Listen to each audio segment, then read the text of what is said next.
오신 모든 분들을 환영하고 축복합니다. 아주 유치한 질문을 하나 드려보겠습니다. 하나님은 여러분들에게 누구십니까? 각자에게 하나님은 어떤 분이시죠? 구체적으로 답을 들어보면 아마 이곳에 계신 분들의 숫자만큼이나 다양한 대답들이 나올 것 같습니다. 좀 유치하고 우스운 질문 같지만 종교의 그리고 그리스도의 신앙의 가장 근원적인 질문이라고도 할 수 있지요. 공통된 대답도 나올 것 같습니다. 가장 흔한 답이라면 네, 하나님은 사랑이시지요 라는 대답일 겁니다. 사랑이 하나님을 대표하는 속성인 것은 분명하죠. 자, 그럼 도대체 기독교에서 말하는 사랑이 뭘까? 그리스도인들이라면 대부분 오늘 아마 이 구절들을 떠올리실 것 같습니다. 사랑이 무엇인지 성경에서 가장 쉽게 설명해 놓은 부분이 있죠. 오늘은 이 고린도전서 13장 말씀을 가지고 바울이 말한 사랑이 뭔지 조금만 살펴보도록 하겠습니다. 고린도전서는 바울이 고린도 교회에 보낸 편지죠. 이 교회는 많은 복을 받은 교회였습니다. 그런데 하나님의 방법보다 사람의 방법이 우선시되던 교회이기도 했죠. 그래서 바울은 이 고린도 교회를 향해서 하나님을 실망시켜드려서는 안 된다 이렇게 권고를 하기도 했습니다. 6장 19절 20절을 함께 읽겠습니다. 여러분의 몸은 여러분 안에 계신 성령의 성전이라는 것을 알지 못합니까? 여러분은 성령을 하나님으로부터 받아서 모시고 있습니다. 여러분은 여러분 자신의 것이 아닙니다. 여러분은 하나님께서 값을 치르고 사드린 사람입니다. 그러므로 여러분의 몸으로 하나님을 영화롭게 하십시오. 이어서 7장부터 10장까지는 하나님을 영화롭게 하는 구체적인 행동들이 뭔가에 대해서 나와 있습니다. 남편과 아내는 서로의 의무를 다하십시오. 겉으로 드러내는 할례가 중요한 게 아니라 속으로 품는 마음 그리고 하나님의 계명을 지키는 삶이 중요합니다. 그리고 내 신앙 지식이 약한 성도들에게 걸림돌이 될 수도 있으니 늘 조심하십시오. 이런 많은 교훈들이 나오죠. 그리고 11장에서는 성만찬에 대한 내용, 그리고 12장에서는 은사에 대한 교훈이 나옵니다. 하나님의 교회를 세워가기 위해서는 이런 다양한 은사와 능력들이 필요한데 그것이 교회 성장의 동력이다. 그리고 이 12장 내용이 중요한 이유가 있습니다. 왜 중요하냐면 사랑을 설명한 오늘 고린도전서 13장의 서문격이기 때문에 그렇습니다. 왜 사랑이 필요한지를 알려주는 곳이 바로 12장이라는 거죠. 12장 31절을 29절부터 마지막 절까지 한번 읽어보겠습니다. 모두가 병 고치는 은사를 받은 사람이겠습니까? 모두가 방언으로 말하는 사람이겠습니까? 모두가 통역하는 사람이겠습니까? 그러나 여러분은 더 큰 은사를 열심히 구하십시오. 이제 내가 가장 좋은 길을 여러분에게 보여드리겠습니다. 바울은 교회를 온전히 세우기 위해서는 각기 다양한 은사를 받은 성도들이 있어야 합니다. 그러나 그 은사가 은사로서의 역할을 하게 되는 근본적인 에너지와 원리가 있으니 그것이 바로 가장 중요한 은사고 제가 말하고 싶은 내용입니다. 이것이 바로 교회의 기초인 사랑입니다. 라고 말하고 있는 거죠. 그리고 이제부터 그 사랑이 무엇인지를 알려드리겠습니다. 라고 한 이후에 13장 내용이 나오게 되는 겁니다. 자, 교회의 성격을 규정을 하자면 두 가지 성격으로 나눠볼 수 있습니다. 하나님의 은혜를 입고 그리스도에게 속해 있는 것, 그리고 땅에 있는 존재이기 때문에 세상에 대해서 선교하고 봉사하는 조직이라는 거죠. 그리고 교회 성도는 반드시 자신의 이런 모든 행동을 다스리고 조절하는 근본 원리를 가지고 있어야만 한다는 겁니다. 그 근본 원리가 사랑이라는 거고요. 고린도 교회는 많은 은사들 중에서도 방언에 대해서 특별한 관심을 갖고 있었습니다. 그래서 방언을 하느냐 못하느냐 또는 방언을 이해하느냐 못하느냐에 따라서 교회 안에 다툼이 생기기도 했죠. 방언도 분명히 하늘에서 주신 은사임은 틀림없지만 오히려 이 뛰어난 은사 때문에 교회가 오히려 분란이 생기고 시끄러워졌다는 겁니다. 그래서 바울은 이렇게 결론을 내리죠. 교회를 바로 세우기 위한 다양한 은사들은 반드시 필요해요. 그러나 이런 은사들은 모두 사랑을 성취하는 도구일 뿐이지, 그렇기 때문에 어떤 능력, 어떤 직분을 가지고 있더라도 절대 우쭐하거나 자랑스럽게 여기지 말아야 돼 라는 결론을 내립니다. 우리 사회에 보복운전이라는 말이 고개를 들고 나온 지 꽤 됐습니다. 그 이유도 굉장히 다양하죠. 나에게 경적을 울리니까, 양보를 안 해주니까, 기분 나쁘게 쳐다보니까. 난폭운전하고 보복운전의 차이를 아시지요? 난폭운전은 특정한 사람을 대상으로 하지 않고 그냥 법규를 위반하는 행위입니다. 그래서 도로교통법이 적용이 되고, 보복운전은 특정한 사람을 대상으로 하기 때문에 형법이 적용된다고 그러죠. 그래서 죄목도 특수협박, 특수폭행 이런 것들이 적용이 돼서 짧게는 1년, 길게는 10년까지 형을 살 수도 있다고 합니다. 지난번에도 한번 말씀을 드렸는데요. 우리나라가 지금처럼 풍족하고 교육 수준이 높은 때는 없었습니다. 이 높은 교육 수준을 가진 국민들이 왜 이런 보복운전처럼 분을 참지 못하는 일들이 많아지고 있을까? 원인은 여러 가지가 있겠지만요. 저는 가장 중요한 가치를 가르치지 않는 교육에서 일단 그 원인을 찾고 싶습니다. 저도 난폭운전을 하는 사람들을 앞에 두고 입버릇처럼 이런 말이 튀어나오거든요. 도대체 운전을 어떻게 배운 거야? 운전을 다시 배워야 되는 거 아니야? 게다가 이렇게 운전하는 분들을 보면요, 대개는 운전에 매우 능숙한 사람들입니다. 운전 능력에 대한 자신이 없으면 이런 보복운전은 불가능하죠. 이런 일은 요즘에만 있는 일이 아니라 예전에도 똑같았다고 합니다. 소학의 가르침을 한번 보겠습니다. 교소와 선요, 안상, 공경, 금세 학불강, 남녀 종유 권교 타교조, 도장 육한, 지위 이상이 자제지사. 우리말로도 읽기가 어렵습니다. 이게 무슨 뜻이냐면, 어린아이들을 가르칠 때 먼저 마음을 차분하도록 해야 된다. 그리고 자상하고 공손하고 공경하는 법을 먼저 가르쳐야 된다. 그렇지 않고 아이들이 다른 것부터 배우기 때문에 사람으로서 할 일을 배우지 않았기 때문에 성장한 이후에 어른이 되어서 굉장히 흉악하고 사나워진다는 겁니다. 어렸을 때부터 교육의 내용보다 그 자세와 태도를 먼저 가다듬은 후에 뭔가를 넣어주라는 가르침인 거죠. 배려하는 마음 없이, 그리고 배운 뛰어난 운전 능력을 가지고 질서를 깨고 다른 사람의 생명까지 위협하는 일이 생기게 되는 거죠. 배려하는 마음이 없으면요. 마찬가지로 성도로서 가장 중요한 근본이 갖춰져 있어야 그 발휘되는 능력이 교회를 바로 세우는 데 활용이 된다는 겁니다. 결국 바울은 이 표현을요, 사랑이 빠진 능력들은 울리는 꽹과리나 소리, 꽹과리 소리나 징소리 같다, 공허한 울림이다 라고 교훈하고 있습니다. 자, 그럼 이제 이 바울이 말한 이 사랑의 의미를 조금 더 살펴보도록 하겠습니다.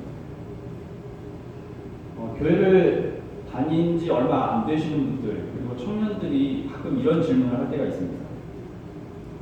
목사님, 교회에서 말하는 사랑이 대충 뭔지는 알겠는데 어떻게 해야 하는 건지는 잘 모르겠어요.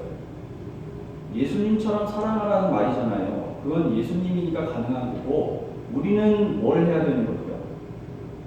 이 질문을 냉정하게 살펴보면 사랑이 정확히 모른다는 뜻인 거죠.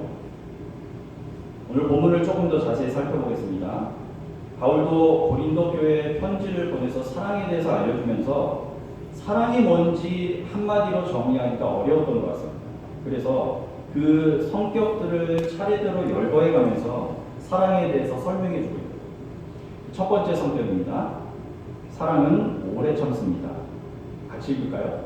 사랑은 오래 참습니다. 아크로드미라는 말은요, 원래는 사람에 대해서 기다리다, 사람에 대해서 참다 이런 뜻을 가지고 있습니다. 이 말이 쓰인 예를 보면 조금 더 이해가 쉬울 것 같습니다. 우리 두 것만 보겠습니다. 히브리서 6장 15절이고요. 같이 읽겠습니다. 그리하여 아브라함은 오래 참은 끝에 그 약속을 받은 것입니다. 한 곳은 데살로니가전서 5장 14절입니다. 같이 읽겠습니다. 형제자매 여러분, 여러분에게 권고합니다. 불길서하게 사는 사람을 훈계하고 마음이 약한 사람을 격려하고 힘이 없는 사람을 도와주고 모든 사람에게 오래 참으십시오. 자, 아브라함은요, 이 하나님의 언약이 그 일이 언제든 이루어질 때까지 힘든 일들을 참고 견딘 사람이었습니다. 그리고 데살로니가 성도들은 누군가를 훈계하거나 위로하거나 도와줄 때 오래 참음을 하라는 교훈을 바울로부터 받은 거죠. 자, 이 두 구절에서도 사랑의 의미가 조금 더 드러나게 됩니다. 그리고 그 핵심 키워드는요, 오래 참음이라고 할 수가 있습니다. 하나님의 약속을 신뢰하는 믿음도, 그리고 이웃에게 덕을 쌓아가는 일도 결국 오래 참음이 열쇠라는 거죠.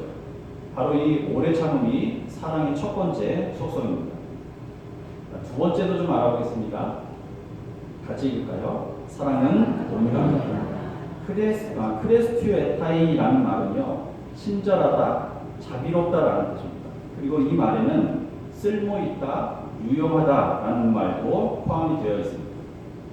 이 두 가지를 정리해 보자면, 사랑이란 오래 참고 기다릴 줄 아는 것, 그러면서도 친절하고 부드러운 성품이라는 겁니다. 지금 성경을 읽으면서 생각나는 모든 이야기들이나 구절들을 한번 떠올려 보시기 바랍니다.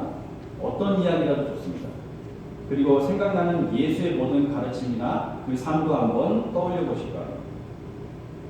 아마 어떤 내용, 어떤 가르침을 떠올리시든지 그 안에는 오래 참음과 기다림이 있을 겁니다. 하나님 필요 없다고 뛰쳐나간 인간들이 돌아오길 기다리신 하나님, 회개하고 한 번이라도 더 기회를 주시기 위해서 기다리신 하나님의 마음이 기록된 것이 성경인 거죠. 그리고 예수께서도 십자가에서까지 참으시면서 우리에게 사랑이 뭔지를 보여주시지 않았습니까? 성경은 한마디로 사람에 대해서 오래 참으시는 하나님의 성품을 기록해 놓은 책이다, 이렇게 정리해 드릴 수가 있겠습니다. 그러니까 오래 참음이라는 것은요, 사랑의 또 다른 이름인 거죠. 흔히 우리가 부모님의 사랑을 부모의 사랑에 비유하지 않습니까? 부모는 자녀가 온전한 어른이 될 때까지 양육을 책임지는 사람이죠. 그리고 저보다도 잘 아시겠지만 이 과정에는 정말 수많은 인내가 필요합니다.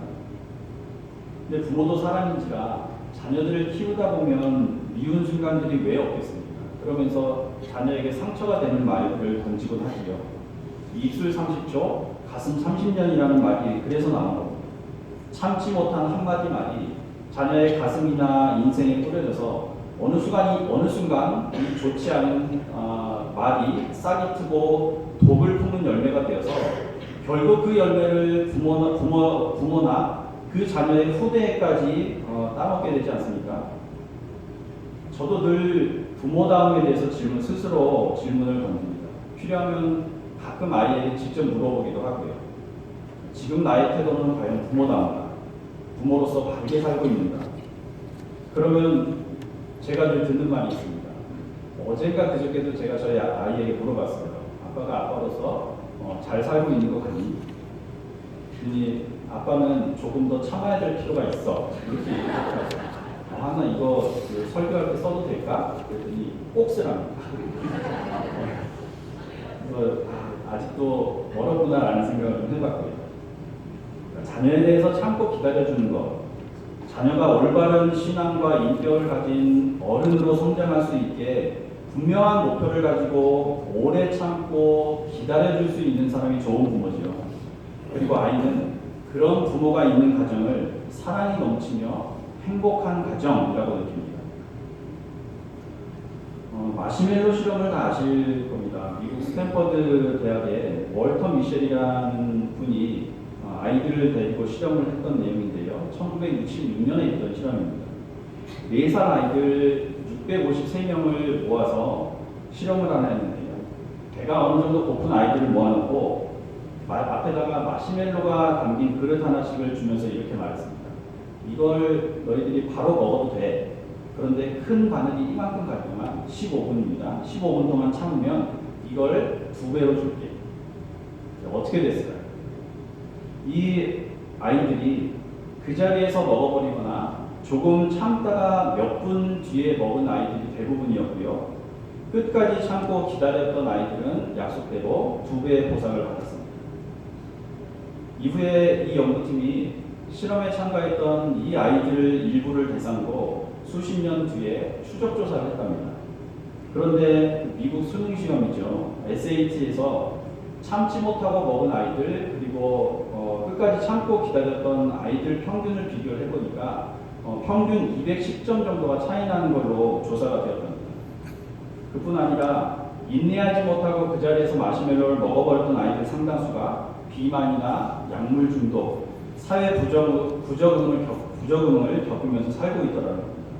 그래서 인내력이 그 아이의 성공의 척도이구나 라고 주장을 한 거죠. 그리고 이 비슷한 실험이 80년대에 한 번 더 있었습니다. 이번에는 다른 조건들은 그대로 남고 마시멜로의 뚜껑만 이렇게 덮어놨답니다. 보이지 않게. 그런데 놀랄만한 결과가 나왔습니다. 시각 정보만 차단했을 뿐인데 아이들 기다리는 시간이 평균 6분에서 11분으로 2배 정도가 늘었답니다. 여기에는 첫 번째 실험에서 인내가 중요하구나 라는 것 외에 환경도 중요하구나 라는 걸 밝힌 실험이었던 거죠. 그리고 세 번째 실험이 최근에 있었습니다. 2012년 실험인데요. 로펠러 대학의 키드팀이 했던 실험입니다. 이 실험에서는 앞에 연구 결과들을 뒤집어버리는 결과가 나타납니다. 여기에 아이들 28명을 모아놓고요. 컵을 예쁘게 꾸미는 작업을 할 거야. 그리고 크레용이 놓여져 있는 책상 앞에 앉혀놨습니다. 그리고 조금만 기다리면 책상에 있는 크레용 말고 다른 재료들도 줄게 라고 약속을 했고요. 시간이 어느 정도 흐른 뒤에 이 중 14명에게는 약속한 대로 새로운 미술 재료들을 갖다 줬습니다. 실내 환경이 구축이 된 거죠. 그리고 나머지 14명의 아이들에게는 재료가 있는 줄 알았는데 없어 미안해 못 주겠다라고 이야기를 한 겁니다. 그러고 나서 이 두 집단의 아이들에게 똑같은 마시멜로 실험을 했습니다. 결과가 어떻게 나왔을까요? 선생님의 말을 믿을 수 있다는 걸 경험한 아이들, 그러니까 실내 환경에 노출된 아이들은요 15분 중에 평균 12분을 기다렸답니다. 그리고 이 중에서 무려 9명이 15분을 전부 기다렸고요. 선생님이 약속을 지키지 않은 이쪽 아이들은 어땠냐면 평균 기다린 시간이 3분이었답니다. 이 중에는 15분을 전부 참고 기다렸던 아이들이 한 명도 없었고요. 자, 이 실험 결과는요, 신뢰라는 것이 오래 참음의 가장 중요한 동기가 되는구나 라는 결과를 보여줍니다. 절제력을 타고난 아이들이 더 성공할 수 있다는 이 앞선 마시멜로 실험들의 결과를 전부 뒤집어 버린 거죠. 부모나 교사의 말은 믿을 수 있다는 이 신뢰 환경이 아이들의 절제력에 결정적인 영향을 미친다는 겁니다. 지금 저는 이 교육학적인 부분을 말씀드리고자 하는 게 아닙니다. 이 신뢰를 경험한 아이들이 인내에 대해서, 오래 참음에 대해서 놀랄만한 성과를 보였다고 지금 말씀을 드렸는데 저는 성경의 원리도 이와 같다는 생각이 들었습니다. 신앙의 큰 위인들을 한번 떠올려 보십시오. 그런 분들은 분명히 하나님의 약속을 전적으로 신뢰하는 분이었고요. 그리고 다른 누군가에 대해서는 너무나 잘 참아주고 기다리는 분들이었습니다. 하나님에 대한 신뢰가 깊은 사람일수록 이웃에 대한 인자함이나 오래 참음도 더 깊이 나타난다는 거죠. 오늘 바울은 사랑의 첫 번째 속성이 오래 참는 것이다. 그리고 온유하고 부드러운 마음을 잃지 말고 친절하게 대하는 것이 두 번째 속성이다 라고 표현합니다. 이 자리에 계시는 모든 분들이 하나님의 약속을 신뢰하는 신앙인, 그래서 다른 지체들에게도 오래 참음과 부드러운 성품으로 그리스도의 사랑을 이루어 가시기를 축복합니다. 본문 말씀 중에서요, 다른 구절도 한번 보겠습니다. 7절 말씀입니다. 함께 읽겠습니다. 모든 것을 참으며 모든 것을 견디라. 사랑은 언제나 오래 참는다는 말로 시작한 가르침은요, 오늘 7절 모든 것을 참고 견딘다라는 말로 이어집니다. 7절에 이 참는다라는 말의 원래 표현은요, 모든 것을 덮어서 숨겨준다라는 뜻을 가지고 있습니다. 4절에 참는다라는 말과는 전혀 다른 단어고요. 그래서 자신에게 해를 끼친 자에게도 보복하지 않는 것, 다른 사람의 잘못을 드러내지 않고 오히려 그 잘못을 덮어준다라는 뜻이 들어가 있는 거죠. 그리고 모든 것을 견딘다라는 말은 원래는 군사용어입니다. 휘포메네이라는 말인데요. 적의 공격을 참고 견딘다라는 뜻입니다. 적들로부터 지켜낸다, 방어하다라는 뜻을 가지고 있고요. 자, 4절에 오래 참고라는 말이 상대방에게 보복할 힘이 있으면서도 그걸 자제하는 인내였다면, 오늘 이 7절에 견딘다라는 말은 단순히 참기만 하는 수준이 아니라 자신에게 해를 끼치는 사람에 대해서 오히려 기도하고 기다려주는 행위까지 발전된 표현이라고 할 수가 있는 거죠. 그래서 악한 생각들의 공격으로부터 하나님의 형상이 오염되지 않도록 이를 악물고 견디고 지켜내는 것이 사랑의 속성이라는 겁니다. 성경은요, 심장이 터질 것 같고 눈이 멀어버릴 것 같은 첫사랑을 이야기하는 책이 아닙니다. 오히려 오래 참고 덮어주고 모든 것을 견디신 예수를 담는 것이 사랑이라고 가르치는 책인 거죠. 그리고 그 사랑이 있느냐 없느냐의 여부는 조금 전에 말씀드린 대로 하나님을 신뢰하느냐 그렇지 않느냐에 의해서 결정적으로 갈린다고 말씀드릴 수 있겠습니다. 지금까지 내용을 잠깐 정리해 드리겠습니다. 사랑은 오래 참습니다. 그 오래 참음은 하나님의 신뢰에서부터 시작되고요. 하나님의 약속을 신뢰하는 사람은 그 사랑을 지켜내기 위해서 온 힘을 다합니다. 다른 사람들의 실수를 덮어주기 위해 애쓰고 하루에도 수백 번 수천 번 나쁜 생각들이 내 안에 침범해 들어오는 것을 막아내기 위해서 사력을 다하는 사람이 사랑이 있는 사람이라는 거죠. 그리고 교회라는 건 이런 능력과 은사가 우선이 아니라 이런 사랑의 마음 위에 서 있어야 되고, 이런 공동체를 추구해야만 건강하게 성장할 수 있다는 것이 오늘 바울 사도의 가르침인 거고요. 춘추전국 시대에 제나라 경공이 공자에게 어떻게 하면 정치를 잘할 수 있겠냐고 물은 적이 있답니다. 그래서 공자의 대답이 이랬습니다. 군군 신신 부부자자. 임금은 임금답고 신하는 신하답고 아기는 아기답고 아들은 아들다우면 된다. 성공과 스펙이 정신적인 가치를 앞서버린 시대입니다. 우리 교회도 이제 비움, 채움, 나눔이라는 가치를 가지고 성장하기 위해서 애를 쓰고 있죠. 그렇기 때문에 오늘 바울의 이 가르침을 더욱 깊이 새길 필요가 있는 겁니다. 은사와 능력이 교회 성장의 비결이라고 여기던 고린도 교회 성도들에게 사랑의 중요성을 일깨워주는 가르침을 바울이 주었거든요.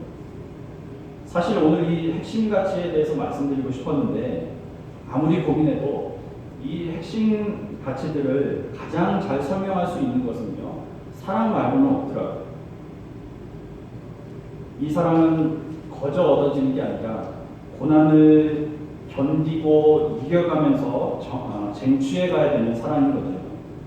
우리 교회가 앞으로 하나님이 여전히 우리를 참아주시는 것처럼 우리도 마음에 품은 누군가를 향해 끝까지 기다리고 오래 참아주는 교회가 되길 바랍니다. 그래서 결국 이 사랑 위에 이 자리에 모이신 분들의 능력과 은사들이 마음껏 발휘가 되고 다시 그 사랑이 넘쳐흐르는 건강한 교회, 교회다운 교회가 되기를 축복합니다. 오늘 하루도 그리고 이번 한 주도 하나님의 변함없는 약속을 신뢰하시면서 오래 참음으로 인내하심으로 사랑을 이루어가시는 주의 자녀들 되시기를 참 좋은 예수님 이름으로 축복하고 축원합니다. 우리